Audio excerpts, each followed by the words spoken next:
आपने जितनी धूमें कहा इतनी है नहीं। बहरहाल नज़्म के बहुत अच्छे शुरा तस्लीम फरमा है। एक नज़्म ही पेश करूँगा, ये तहरीर की पेश कर दी है। नज़्म का उन्वान है सीटी। वाह वाह, बहुत अच्छी उम्दा नज़्म है नबी। अजब जंगल था आंखों का,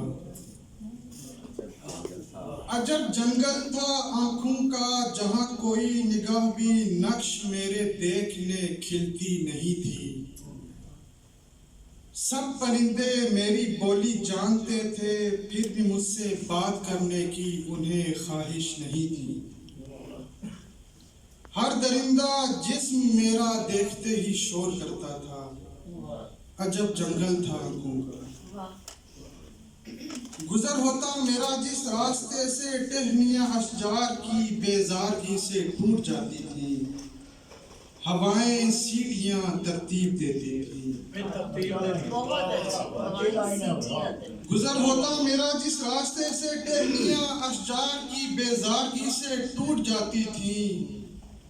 हवाएं सीढ़ियां तरतीब देती थी। बहुत से घोंसलों में बरहमी तकसीम होती थी।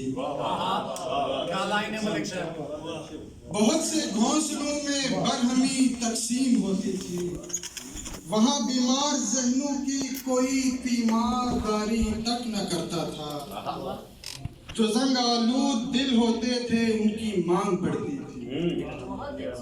जुबानें तीर की तकसीम करती थी, सितारे कुचले जाते थे। कदम जब गूंजते थे लर्जिशें तामीर होती थी। अजब जंगल था आंखों का। कदम जब गूंजते तो लर्जिशें तामीर होती थी। वहां बस सीटियों का रक्स होता था। निकल आया मैं जंगल से, अब ऐसा है अब आंखें ढूंढती हैं रात दिन मुझको, मगर सीटी नहीं बजती।